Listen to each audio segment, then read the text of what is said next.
I'm Marnie, and I've been obsessed with documentaries. And I'm Chrissy. I haven't, but I'm giving it a go. We watch so you don't have to. Or maybe you do, and just want a completely fact-free synopsis. Expect spoilers and tangents. Because we're not here to educate. We trade accuracy for entertainment every time. This is the Gist Project. Top of the morning, Moon. Good morning. Here we are in the brightly lit studio. In the darkest day. It sure is. August night. Yeah. So it said that it ended at 9:03 a.m. yesterday. So does that mean that Saturday night was the longest night, or that last night was the longest night? Sunday, the 21st. Okay. Yeah. You know what? I have a tough time answering those questions because what happens after midnight? I'm no longer responsible for. Yeah. Right. And whatever happens after 8 p.m., I would say, is the case. Right. Yeah. So 21 was yesterday in my mind. It sure was. And we are not on the sunny shores of Monaco. No. Have you ever been? I have, actually. Oh. I was there just this summer. Really? Yeah. What so were you doing? Yachting around? Well, of course, with my people. Yes. So we were in France, and one of Jeff and I's favorite things to do is to get to scooter around when in Europe, which also sounds very posh. We rented a scooter from Nice, and then we went through Monaco and hit this little town. I don't remember what it's called in Italy. So we were really jazzed about being able to hit 3 countries one day. And we were in Monaco for probably 2.5 hours. Okay. An hour and a half was spent in traffic because it is so tiny, and it was at the height of vacation season. Yeah. So everybody and their brother were in their fancy ass cars trying to maneuver in this tiny little country. And then, of course, there's the square with the casino that everybody knows about, and then the fancy hotel that everybody knows about. And they were beautiful. And you see an apartment building with an apartment veranda, and you know that thing is $4+ million. Yeah. And it's kind of shabby. Oh, okay. Yeah. And they're looking onto these super yachts, which is where we ended up having a lunch. Yep. And then we got back on the scooters and went to Italy. I mean, it's nothing to call home about, Moon. I don't think I'd have that much fun. I'd be worried I'm out of place the whole time. And we were. It was really, really obvious. It was like tourists and then people who were meant to be there. Yeah. A country mouse in a city. That's how I would 100%. Yeah. And everybody was dining in their finest, silk couture as we were in our, I don't know, crew at leisure. Like, because we were on a scooter. Yeah. I did not have the scarf wrapped around my head, surprisingly enough. I know. Weird. Yeah. So that's my Monaco story. Would you add it to the list of places to travel? Yeah. No, like I said, I think, well, maybe, I guess maybe, but I would just feel too out of place that it would not be even fun for me. I've seen it on Formula One. There you go. There was a series, on Netflix. Yes. That was interesting. The concept is crazy to me. It is. As a country.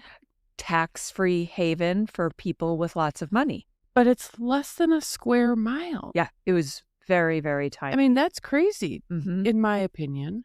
It's small. It's very congested. And like I said, like, you look up at these buildings, and when I think of Europe, I think of ornate, old, beautiful architecture. It was none of that. It was like, I don't know, 1980s architecture with like awnings with stripes on them. Like, that's like circa Florida somewhere, in kind of like where there's a lot of neon signs and pancake houses.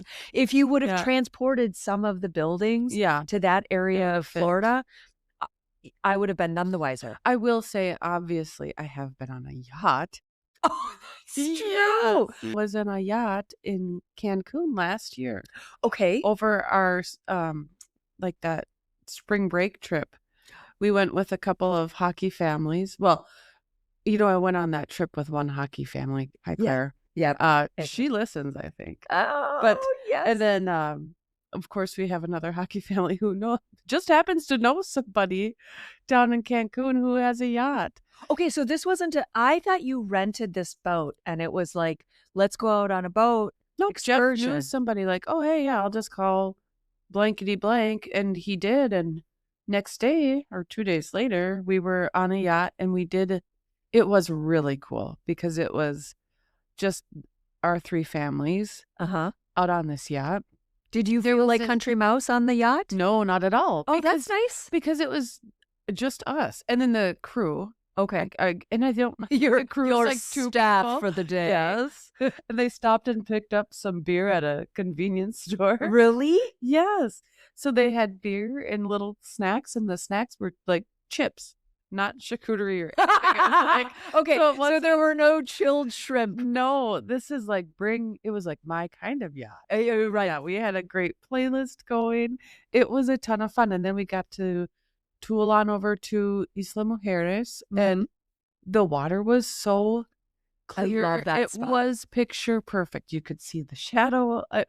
You could see the bottom, which is very important to you. It was, and it was easy to jump in. We jumped from the top of the yacht. Ooh. But I tell you, so that feeling of, just going by and opulence. You are on the yacht. Yes, it was way better than the ferry. I can just imagine. So was the owner of the yacht also on there, or was he just no? Like, but take we it did today? meet him, and I want to say he was a Swedish person. I'm an international drinker, so it was when you were I was drinking the beer, and so I might have got the story but didn't retain it. You know what? We're all allowed one of those. Yes. One or two. As you recall, I didn't remember the name of the I Italian mean, place. I stay mostly sober on this side. I mean, you mean in the United States? Me too. But, me too. Yeah. Yeah. Get me on a vacation. Get you on a yacht. Yes. All bets are off. Yep. I mean, maybe that'll be one of her And we quotes. did listen to Rich as Fuck. Obviously. Obviously. Well, you were in control of the playlist. Well, I can only imagine how when I got inspiring. my hands on it. Yeah. And then I made a playlist called For the Next Time I'm on a Yacht. And we listened to it all summer. Murder in Monaco. True. Yes. Which we watched on Netflix. Yeah. Yes. Getting serious. We are. Okay, so you saw the tile. What'd you see? I saw a blueprint. Oh. With like burning at the top of it. Okay. I did have Mary take a picture. Thank goodness. Yeah. Because I didn't take a picture. I did not. Okay. And all I saw was a rich couple. So it was like I saw an old man, an old woman who had a very teased bouffant. Okay. Bouffant of hair that was clearly it was from the 90s, but I would have given that more to like 70s era. Sure. Yeah. But that was probably when she was really hot. Yes. I've never heard of this particular story at all. Me neither. I think that they were maybe dredging the depths to try to make a documentary on something. Yeah. Because it was 1999 when this happened. Right. And I got to tell you, when I watched the clip, the trailer, I was so excited to watch this. Yeah. So, I mean, I may have hyped it up a little bit to you. No, I thought the way that I liked the choices of transitions and how they filmed, and that part was fine. The story was crazy. Yeah. It was entertaining. Well, let's get into that because I would like to have final thoughts. Yeah. So you're our synopsis expert. What say you about this hour and a half adventure? Yeah. This was about, I keep wanting to say Edward, but it was Edmund. Really rich guy. He was found dead in his safe room / bathroom with a nurse in Monaco. Yep. But we're focusing a lot on Ted. Another nurse. Like one of the staff nurses. Yep. And we open the movie and Ted is being chased by tons of cops in New Mexico. Yeah, that part did not. I was not putting that together at all. So anyway, we are getting a lot of Ted's perspective on this rich person being murdered. So they set it up as, is it the nurse? Was it the wife? Was it the Russians?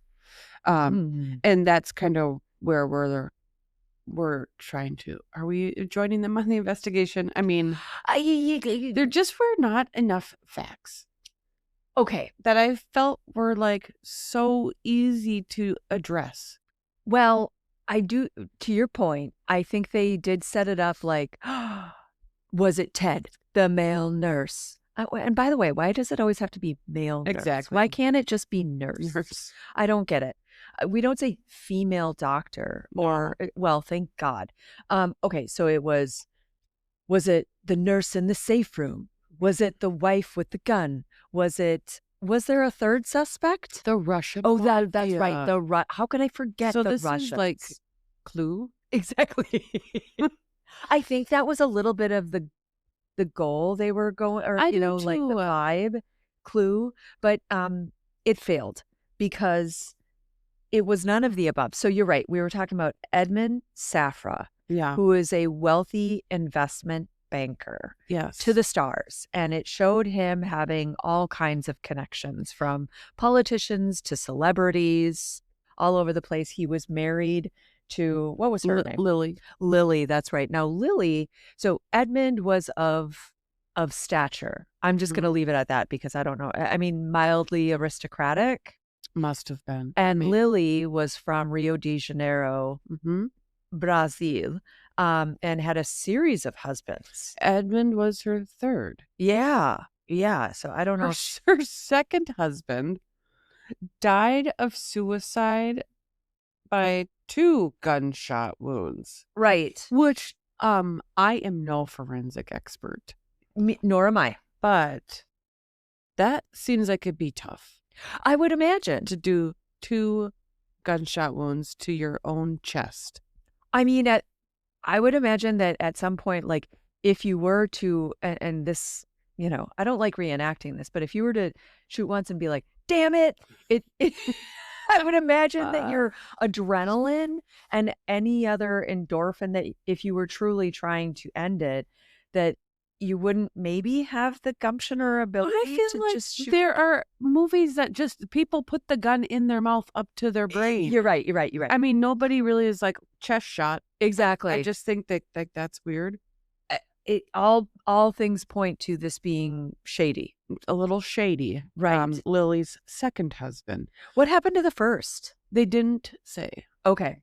So third one. So second one dies of mysterious causes. Yeah, she's they did say with each marriage, she got a little bit more wealthy. I mean, I guess if you're going to progress through marriages, that would be the goal rather than to get poor. But yeah, I mean, so we've got Ted and his wife were both nurses. And apparently something happened, whether it was a strike or I don't know, but they were both at risk of losing their jobs if they didn't actually lose their jobs. And he was responsible for little itty bitty babies. And one of the couples who he was taking care of, their twins, said, we have a rich friend. Okay. Yeah, you're right. But this is part of the story where I'm just like, oh, okay. Right. So let me just drop everything. Head on over to Monaco. I'll leave the kids and wife at home. Were they that destitute where he would... They're nurses. Right. One thing I say and do believe is there is a job for us right around the corner. I would agree. There is job security. Now, you might have to work nights and weekends and this and that, but man, we can get hired anywhere. Yeah. Usually. You don't have to usually leave the country. Yeah. Although this is a very enticing offer. I would accept it right now. I mean, right? It's $600 a day, plus you get to live in this like 5-star. You have a $10,000 monthly stipend. Yeah, I'll take it. Yeah, exactly. You send that money home.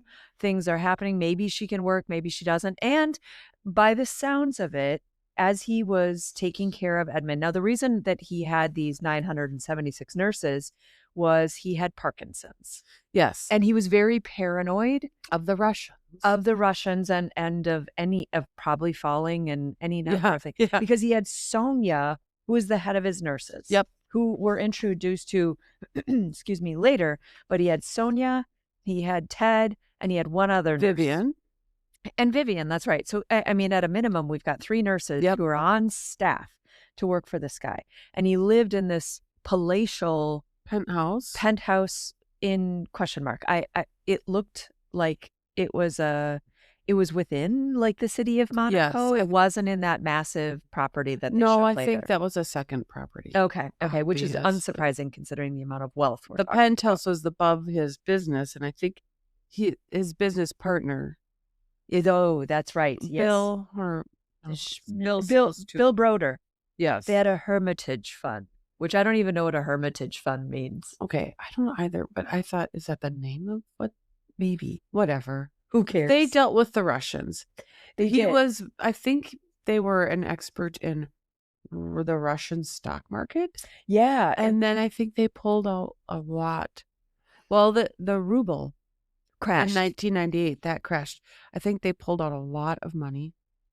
Lost 900 billion or million? Million. Because they had 1 billion invested. They lost 900 million. But they were flying $1 billion of cash back and forth. I don't understand this part of the story. These are the things that did not. I feel like this film could have maybe gone into depth about a number of things, but this was one of the things. One, I don't understand the concept of this stuff. And 2, I could have used a picture. Throw a graph up there. I don't know. Right. I don't know what I wanted, but it just was like, well, so is this the Russian connection? Like you worked in Russia? Right, exactly. And because you lost money. But apparently they made reference to Putin being responsible for the ruble crashing or like wanting to. And then all of these oligarchs got rich as a result. I don't know. Like, well, and maybe this is where one does not tread into these territories as a documentarian, where you just kind of don't poke the bear in certain scenarios. Yeah, because they did talk about how Bill and Edmund worked with Vladimir Potanin. Is that what they said? Potanin? But this is a different Vladimir. Oh, very famous name over there. Common name. But he was the richest man in Russia. He was an oil oligarch. Okay. So we've got Ted over there working, living the life. He's looking around to bring his family over because he misses them. And he was looking at schools. Edmund, on one fateful night, is trapped in his penthouse, calls for the safe room. At 4:49, there's a fire. 4:53, they call the concierge, so 4 minutes later. Then at 6:15, the fire department comes to fight the fire. At 6:30, there's the last phone call to Lily. At 7 a.m., they are able to enter his penthouse. And 7:45, they find them in the safe room, dead. Forgot about it. 7:20, Edmund's head of security, Sam Cohen, he was detained. He was not allowed to go up and check on them. Yeah. I mean, and that's one of those like bits of information where it's like, is that a red herring?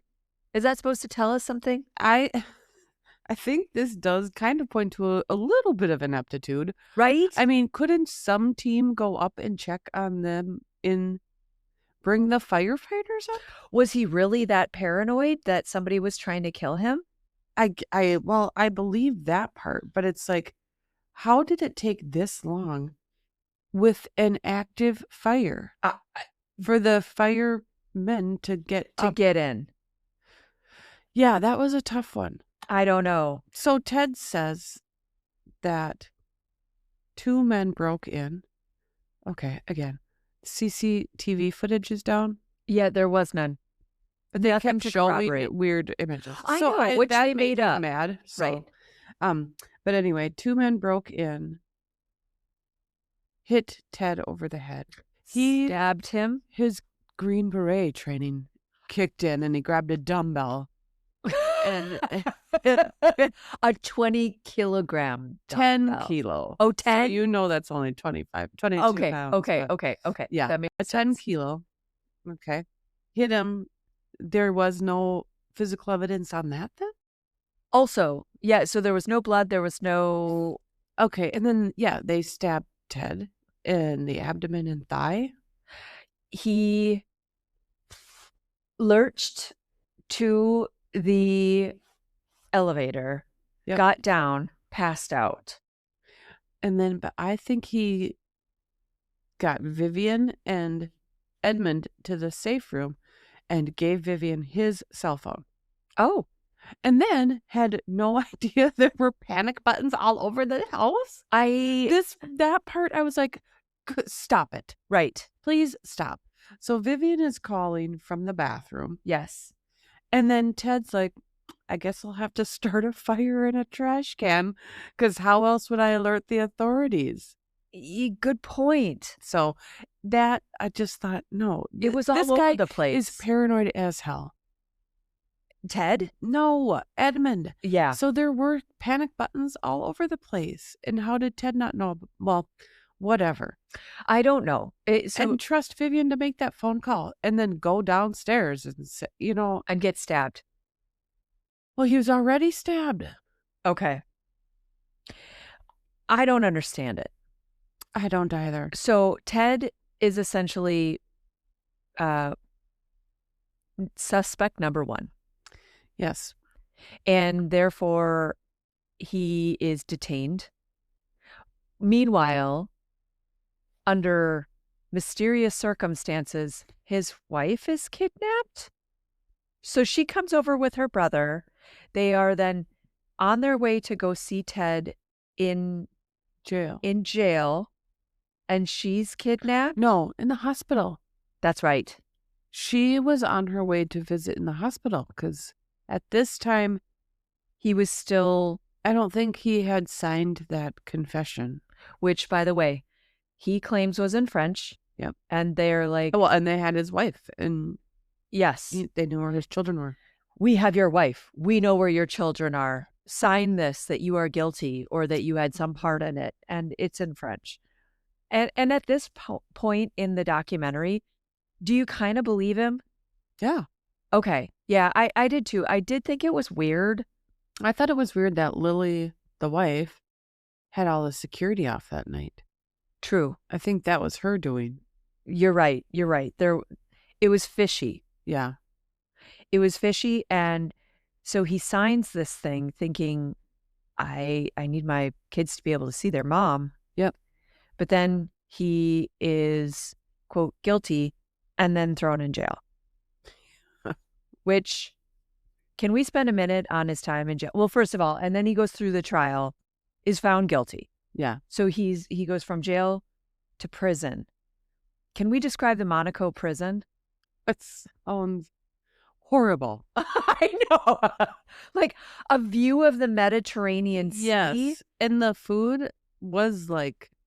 really, it looked decent. It looked probably better than your yacht food that you had. Like there was an actual charcuterie. Yeah, there was. And did he say he got fat or something? Must have. Because like there was so much butt through the window. Right. Yeah. Well, that's true. So he has this cellmate, an Italian cellmate, Luigi, who was something else. Yeah. He was unapologetically sinister. Yep. So they devise a plan to escape. Mm-hmm. And it's question mark as to who got the hacksaw blades. Ted did. He asked his sister. She sent it in the mail. But Luigi also claimed that he brought it. Well, yes, that's true. Luigi's like, oh, he's full of stories. He makes this all about him. Exactly. But Ted said sister sent to the priest who had a pacemaker and won't be going through the metal detector. Seems plausible. If he did, yeah. So but then is the priest really gonna? No. I mean, smuggle. Would he do that knowingly? I don't think he would knowingly smuggle hacksaw blades and then later call the authorities once Ted escapes. Right. So Luigi and Ted take their little hacksaws and they're sawing their way out of this prison cell. They do succeed. They're out. Yep. Luigi hot foots it back to back to Italy. Wherever that little town is that I went to is probably where he went. I mean, it was a little bit of a shanty town, if I admit. So Luigi heads out, and our buddy Ted heads to Nice. Gets a hotel room. 25 miles he walks. Yep, in the rain. Yep. Gets a hotel room, makes a phone call. His wife turns him in. His priest turns him in. He makes 3 phone calls or something, and everybody's like, get back in there. So they like almost don't believe him. It should have been at that point in the story, Moon, where we were like, wait, I guess these people don't want him out. Yeah. Or I don't know. I don't either. So we do find out that he never was a Green Beret. There we go. So he was never a Green Beret. I mean, you do feel a little bit bad for him. Yeah. We don't investigate the Russian plotline too long, so let's get rid of that one. The wife is compelling to think, well, maybe she did have a hand in this. True. But I don't know that. And she had enough money to frame him and make this, like, make him go away. Or she could have, like, enticed him with money to be the instigator of said plan. And then she's got enough resources to shut him up forever and make him feel crazy. And he goes on a rampage, because this guy isn't done. He's not stuck here. No. He serves his time. Yep, in Monaco. So he's caught, brought back, serves his time in Monaco. I thought the reason that he was going to escape was because he was going to serve his time in France, which he says was full of terrorists. That's what I thought too. Full of terrorists, so he escaped for fear of his life, because a French prison sounds so bad. Yeah. I mean, give me a break. So well, have you seen Les Mis? That's true. That's true. We should be worried. Yeah. We should be worried. So he eventually serves his time. His wife divorces him. And we're talking how many years? 10, 20 years? 10 years he was sentenced. Plus 9 months for the breakout? Well, I thought, well, that's a little light. But okay, that's fine. Well, I mean, I guess they're like, but then how far could you go? know what? They show that the system in Monaco was really corrupt. One judge was a whistleblower and said, we knew the sentences before the verdict came. Yes. So that was not explored enough either. No. Well, let me just say too, if Ted himself, I've watched enough forensic and read enough stuff. Right. I feel like, can't they tell which hand a blade was in and what the trajectory of? Yes. So could they have proven or not, or at least with a reasonable doubt or not, like, yes, this left-handed person. I mean, every book I read has really expert forensics in it that could say, oh, you actually couldn't self-inflict this wound. Correct. Or you could. Let's even think to our friend Edmund Safran. Okay. You're that rich. You're that paranoid. You don't think he's got some sort of hotline to the powers that be to save him? Right. You don't think that, like, hey, shit goes down, I could actually call the chief of Monaco police? Right. I have a feeling he had enough resources where this didn't have to happen. So something sinister, and by all accounts, like, Ted isn't that well connected. And he's not a Green Beret. Therefore, he's not some sort of fictitious hero or villain that could have gotten away with such things. Right. So it seems, and we find out that Ted's kind of a weirdo anyways, right? So he gets out, he goes to ground, as they say, changes his name, remarries, and then puts a hit out on his wife, the second wife. What I understand. And which is where we find him gunning it through the New Mexico, the hills of New Mexico. Right, exactly. Calling the producer of this show, who's apparently his only friend. It sounds like it. I don't get it. And then they bust him, and it looks like Ted has had a life. I wrote down some charges, but it was like larceny, the hit on his wife, burglary. Yeah. Like, he was running checks. Yeah. It's just like, and then he's like the victim there too. He played the victim there. Yeah. At that point, okay, so I will say you're right about Monaco and everything being rigged. I think that there is a shadow of a doubt that it was Ted.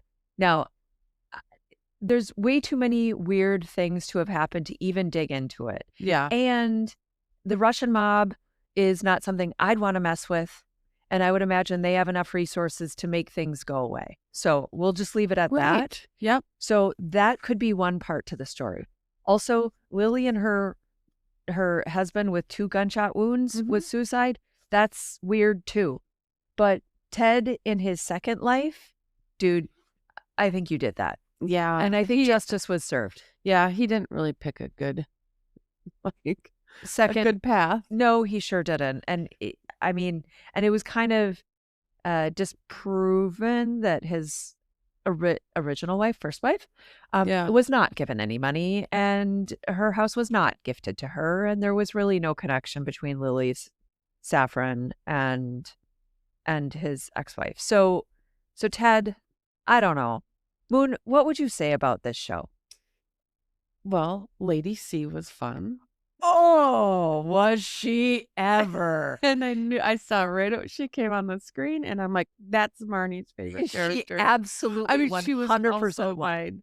Yes. But she did say, I want this over with as quickly as possible. Start. Yes, exactly. Start. So, but she ended up being charming. Oh, gosh. For as much as she was probably like, you have an hour. Yep. This is all I have to offer as an aristocrat, and I've got a book to write. I would like to tour her home. Me too. I'd like to meet her. Yeah, I would like to meet her. I don't think I'd like to let these church mice in her. No, these country bumpkins. Lady C.